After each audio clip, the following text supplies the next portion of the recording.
Hello and welcome to Cricket on Air. You're listening to America's premier cricket show, Cricket on Air. And you are here with your three radio commentators, Shri, Deepika and Himanshu. We are so glad you're back, Deepika. Shri and I were totally lost last week, right, Shri? Exactly. तुम्हें मेरी याद आई हमें ये सुन के ही बहुत अच्छा लगा. Wow. On that note, let's begin our cracking up. You know, Himanshu, let me ask you a question. Duncan Fletcher is the new coach of the Indian team, and for this tour of West Indies, Suresh Raina is the captain. What would have Duncan Fletcher said to Raina when he met him for the first time? तेरे मेरे मिलन की ये Raina. कोई नया गुल खिलाएगी, कोई नया गुल खिलाएगी. अब वहाँ जाके थोड़े run banana. All right. So, Deepika, let me ask you this. What is the similarity between watching a cartoon and watching Alan Donald getting out on the first ball? Well, you see, in both cases, Shri, you see a Donald Duck walk across your TV screen. All right, that's enough of cracking up this week, friends. When we'll come back, we'll take you on an interesting story on Cricket on Air. Stay tuned.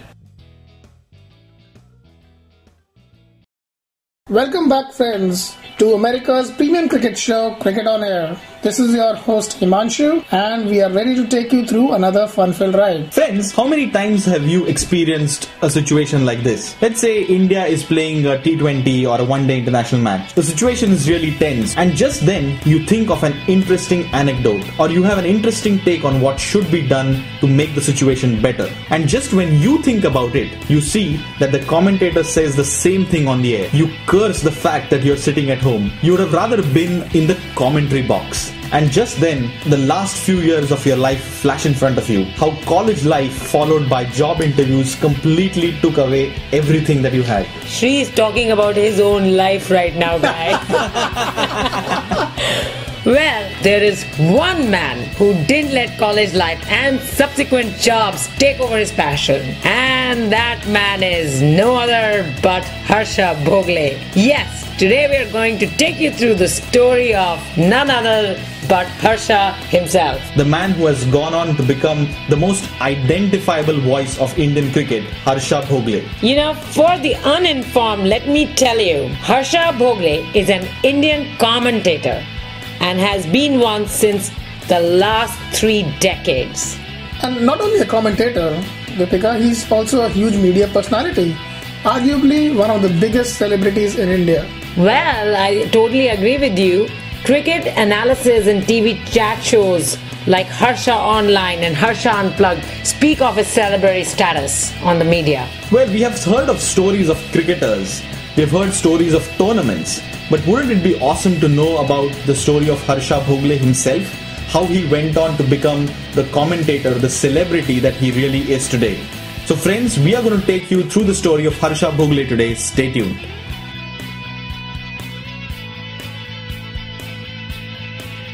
Welcome back, friends. You're listening to America's premier cricket show, Cricket on Air. Today we are talking to you about the story of Harsha Bhogle. Harsha Bhogle is the son of A.D. Bhogle, a professor of French, and Shalini Bhogle, a professor of psychology. He went to Hyderabad Public School and then studied chemical engineering at Osmania University in Hyderabad. Wow, chemical engineering. That sounds geeky. Yeah, sure does. Not only that, and later he got his MBA from Indian Institute of Management, Ahmedabad. Whenever there is talk of chemistry, I always am reminded of the weird smells that used to come out of the chemistry lab in my school. Remember H2SO4 and whatever, and doing engineering in that 4 years. Are you sure, dude, the smell was coming from the chemicals and not you? Now, I don't want to stand in that lab with both of you. Well, anyway, let's get back to Harsha. So, like most of us, Harsha's passion for cricket was certainly alive and kicking during those times. He represented his university in the All India Inter-University Cricket Tournament. Then there's also this team which featured future Indian cricketers like Mohammad Azharuddin and Arshad Azim. Wow, that's interesting to know. I mean, we've always known of Harsha Bhogle as the commentator, but it's certainly awesome to know that at one point he was playing cricket himself, and not just playing cricket by himself, he was playing cricket with Mohammad Azharuddin. Yeah, that's pretty cool. Awesome. Right. Yeah, well, this is probably how Harsha probably came to know of Azhar. And they probably went to become very good friends, because eventually he went to write a book on Azhar titled Azhar, the authorized biography of Muhammad Azharuddin. So that's pretty thick, guys. Yeah, but why authorized? I mean, is there like an unauthorized biography of Azhar also floating around, guys? I think I would know who might have written the unauthorized biography of Muhammad Azharuddin. Who's that? Okay, who's that? Sangeeta Bijlani. Well, yeah. That is totally an censored and unauthorized version. After his engineering, Harsha decided to move on to the world of MBAs, right? As Deepika mentioned. But he didn't stop playing cricket when he decided to do his MBA. He also played cricket in IIM Ahmedabad, and he was actually the captain of the IIM Ahmedabad team. And we will talk about Harsha's tales from IIM and the IIM cricket field after we take this short break. Stay tuned, guys.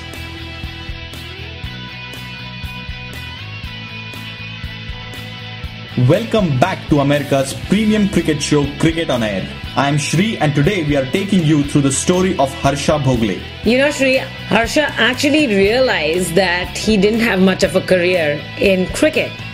He mentions, how the best part about his cricket career was his fielding.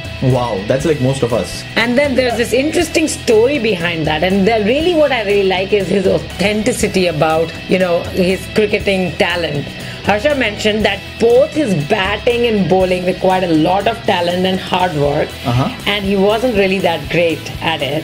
But fielding largely required more enthusiasm and willingness to give it all, and he was very good at that piece of cricket. So, it was his fielding attribute that was the best in his cricket play. Yeah, not only that, Deepika, he also says that good fielding helped him make great friends with the bowlers. That's interesting. Of course. I mean, Joe check with John T. Rhodes. He's probably the best friend of a lot of his South African mates. Well, I mean, the point is that bowlers love the fielders or the teammates who are ready to throw themselves around and save runs that, make the bowlers' figures look good. Exactly.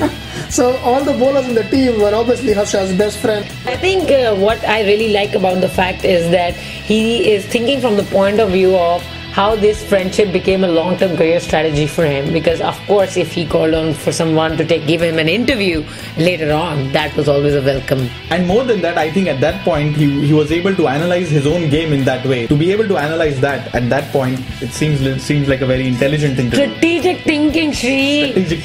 Strategic thinking to get the best results. And maybe that's when he realized that I should probably go in a line where my strategic brain would be most well utilized. I don't think that's how it happened, Himanshu, but it could. Well, I mean, commentators, he's a very astute commentator, and you'll notice that he has one of the best analysis whenever he commentates anything. Yeah, I mean, he's not got the easiest job in the world when you're sitting with the best of the best in cricket. I mean, that's pretty hard. Never said it was easy, but then that's what makes the man so cool. He's able to get the best out of the others who are sitting around him. Right.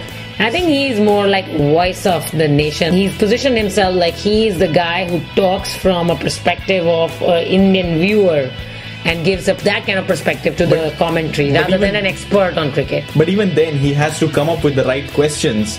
And to be able to do that, I'm sure he has to analyze the situation. So I'm sure his astute brain helps him do that. Of course, it's all his MBA paying off right there. Right. That's an MBA saying exactly. that. And I think it's been paying many times over. I see that it's a Porter analysis that's going on. Anyway, guys, with that said, let's wrap up this segment. We'll be back soon. Stay tuned.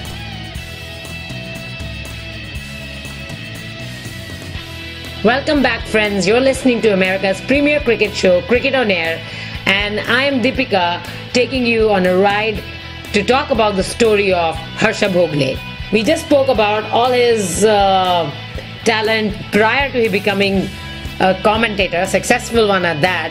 But I really wanted to dwell into the question of how did it all begin? You know, we talked about the fact that he was a cricketer when he was doing his education, but commentary was something that he really liked and he really pursued. At the age of 19, mind you, at the age of 19, he went to the All India Radio and expressed his desire to commentate. And well, lo and behold, All India Radio allowed him to commentate in one of the Ranji Trophy matches that was taking place in Hyderabad. It looks like a voluntary activity, but it turned out to be quite profitable in the end. Yeah, right.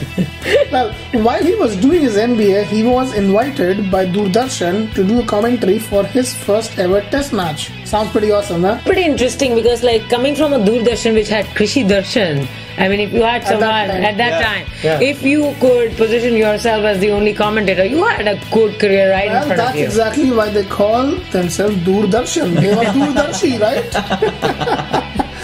Well, in one of his interviews, Harsha mentions that the faculty at IIM were very generous to him. They let him go for covering this test match in spite of his exams. Wow. He came back to IIM Ahmedabad after that series and then wrote his exam. I think I have a theory behind this. He was probably getting test match tickets for free for all the professors, and then they would let him go.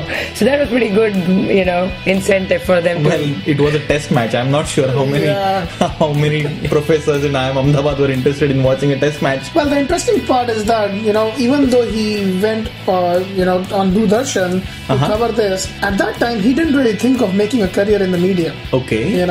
And after completing his MBA, he joined an advertising firm called Rediffusion and worked there for a couple of years. I see a story behind this. Wow. I see a setting in a drawing room where his parents are sitting next to him and he wants to become a commentator, and his father is going, no way, this can't happen. I mean, that's the story behind it. I am just speculating, but you know what? It looks like that. In order to give some weight to Deepika's speculation, maybe we should have Harsha in one of our shows sometime. We should. I think Harsha needs to come to our show and really get behind the scenes with us about how he became a commentator. And dispel all these speculations and actually give them... I have many other speculations, Harsha, if you're listening to this show.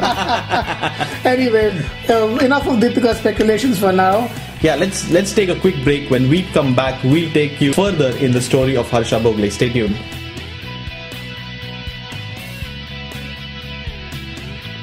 Welcome back, friends. You are listening to America's premium cricket show, Cricket on Air.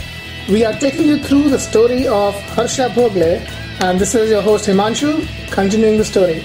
In 1992, the Australian Broadcasting Corporation, ABC, invited Harsha to cover the India versus Australia series, and that was probably the turning point in his life. This is really a big stride, guys, because imagine Harsha was invited to speak with the greats like Sunil Gavaskar. Yep, so what if he didn't get a chance to open the batting with Sunil Gavaskar?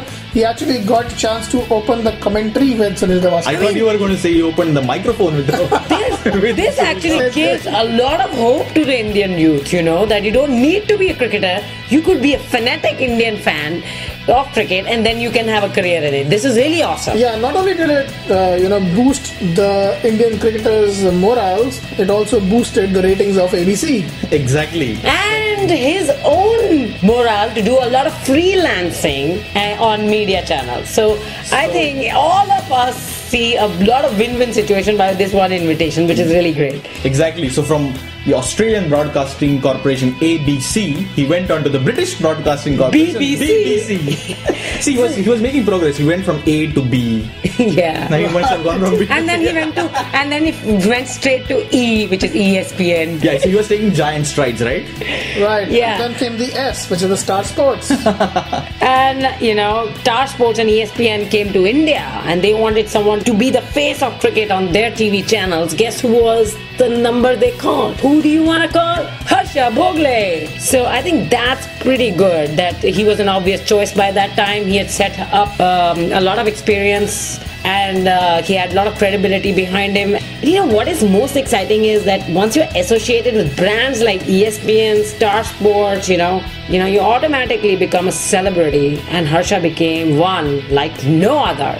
But this was an interesting phase because ESPN Star Sports had just started in India, and obviously the commentary team would comprise mainly of Indians. So Harsha Bhogle was sitting with the likes of Sunil Gavaskar or Ravi Shastri, and even though he was the obvious choice to be the face, he still had a job to do, and the job was not easy. It wasn't going to be easy sitting next to Sunil Gavaskar and talk about a straight drive, or sitting next to, say, Imran Khan and talk about fast bowling. So he realized quickly that his niche lied in making the Gavaskars and Imran Khans look good in commentary. And how did he do that? Right. So, that's a very good point, Shri. And again, this is my speculation. I think the way he did that was by asking questions which a common man would ask of these experts. Pretty awesome. Yeah, that was absolutely fantastic, and he's been doing that for almost 2 decades now. Well, time for a quick break. When we come back, we'll take you further in this story of Harsha Bhogle. Stay tuned.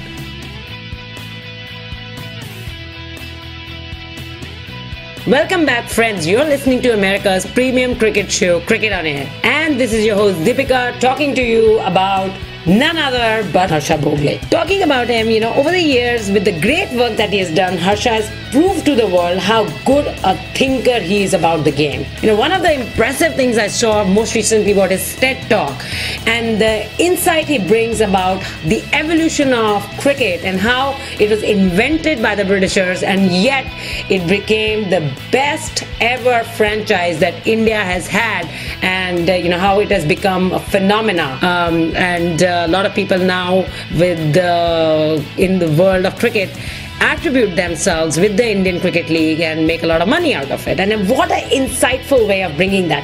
But what's so commendable about him is that he's so excited and passionate about when he talks about cricket. He brings in this interesting, I don't like to use out of the box, but I think original ideas about the game, and he gets into giving the listener the entire background of how to develop that story, and he kind of comes up with a script and in a way presents it that it's so engaging that you feel drawn into the story. And I think that's one of the most incredible things. Yeah, Deepika, and the best part is it's not only about he covering cricket matches. He also does some other things. Like, for example, along with his wife Anita, they have a company called ProSearch, and what ProSearch does is corporate training and leadership seminars for executives. And their website says, using the metaphor of sport in motivating corporate executives to relate to issues they face in their working life. And that one thing he probably is preaching and practicing, and which is, you have to have a sport-like mentality to be an executive. Like, you have to have a certain discipline, and Harsha himself is a big proponent of how disciplined he is in keeping his commitments for his commentary, and how he gets 8 hours of rest before the next day, also stays away from any kind of big bash parties so that he can bring his 100% to the game the next day. I think that's what it is. I think he's very honest with his profession. If you look at any of his interviews and if you see him talk about commentary, you will see how honest he is. He says, I want to give my best, and I want to make sure I always give my best whenever I'm on the air. And for that, I'll do whatever it takes to make sure that happens. And if it means not drinking, I won't do that. If it means I'll skip parties, I'll do that. And I'll always be well-read and well-informed. And he does that with aplomb. You know what? The thought that's coming, have you ever watched the Superman and the Batsman? They say with powers comes extra responsibility. And I think that's what when you were speaking, that's what's coming to my mind. That's very well said, Deepika. And guys, it's not, again, as I said, it's not only about, just doing commentary on cricket that he does. He's also a very voracious writer. Exactly. Right? He writes columns. and he's also written books. We mentioned about the book he's written on Azhar's biography, correct, the official one. But he also recently wrote another book called The Winning Way, Learning from Sport Managers. I think, that really speaks to his commitment to the sport and how he's committed to not only making the game of cricket but making it big and taking it to other spheres of people's life, and how it can impact the executives or people who want to become big in their lives. So it's pretty fascinating. And Deepika, you mentioned about the beginning of this segment, you mentioned about Harsha's TED Talk. Can we share the link on our Facebook page for our viewers? We will definitely share the link, actually the entire video, on our Facebook page for people to listen to. It's a great video. It's only about 20 minutes long, but I'm sure people would enjoy that. On that note, let's take a quick break, guys, and we'll be back soon.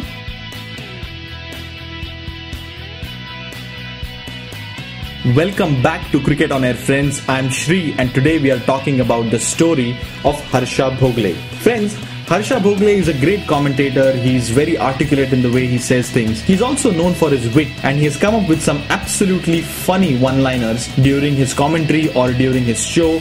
Let me share some of them with you. He was commentating in a match, and Yuvraj Singh took a hat-trick, and as soon as he took a hat-trick, he started running away from everyone, and the teammates were chasing him, and Yuvraj Singh was trying to run away from them, and Harsha said, "Don't know why people run away in happiness." I have another one, Shri. This was in a match between India and South Africa. Umpire Rudy Kurtzen caught on camera sporting a rare smile. Okay. And Harsha commented on that. Last time Rudy Kurtzen smiled, there was peace in West Asia. Guys, at this point, I really want to talk about Harsha's looks. I think he's one of the most pleasant faces in the world of media. Okay. When he smiles, he is, you're probably not aware of it, but he's a certain kind of handsomeness to him, because when he smiles, he draws your attention, and he's just this guy who's not full of himself, but looks like he is so honest, and you feel gravitated towards him. So I really think that Harsha's got his looks and wits perfectly in balance, and that makes him very attractive. No episode of Cricket on Air is complete. Exactly. Is complete without someone's looks or someone's handsomeness.